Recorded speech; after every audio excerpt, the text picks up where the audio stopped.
जब मेरा दिन ज़्यादा मुश्किल गुजरता है तो मैं अपने घर में अपने एक इजाफी बेडरूम में जाता हूँ और अपनी वालदा के पसंदीदा गीतों पर पियानो बजाना पसंद करता हूँ। ये एक ऐसी चीज़ है जो वाकई मेरे असूल को बुलंद करती है। मुझे ऐसा लगता है कि ये वक्ती तौर पर तमाम इंसानी सकाफ़तों के वसअत देता है।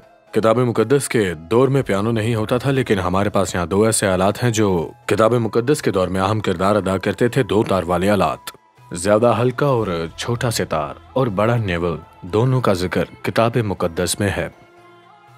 मुझे खास तौर पर शायरी में जो चीज़ बहुत दिलचस्प लगती है वो ये है कि जब ज़बूर शरीफ में किताब मुकद्दस के शायर किसी ख्याल का इजहार करने के ख्वाहा होते हैं तो बाज़ औक़ात वो मौसीकी के आलात इस्तेमाल करते हैं अपनी कहानी बताने के लिए। ज़बूर शरीफ बाब 137 इसकी एक अच्छी मिसाल है। खुदा ताला के लोगों को बाबुल में भेज दिया गया और इसी लम्हे की हौलाकी का इजहार करने के लिए शायर कहता है कि उन्होंने अपने सितारों को लिया और उन्हें दरख्तों पर लटका दिया।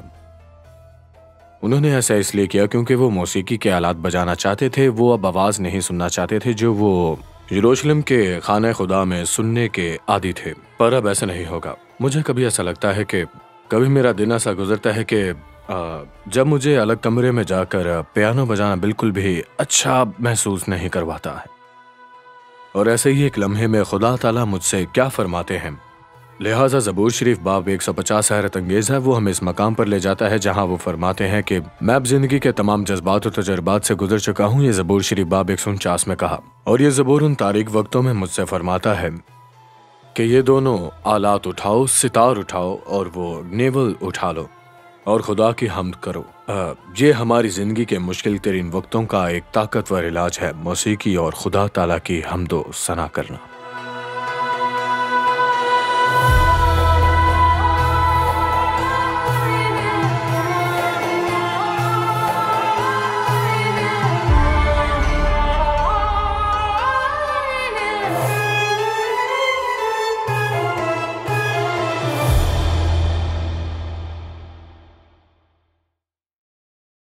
अजीज नाजरीन, इस वीडियो को देखने के बाद अगर आप इंजील शरीफ का मुफ्त नुस्खा हासिल करना चाहते हैं तो हमें अपना मुकम्मल पता बमा मोबाइल फोन के अरसाल कर दें। हम पूरी कोशिश करेंगे कि आप तक इंजील शरीफ का मुफ्त नुस्खा पहुंच जाए।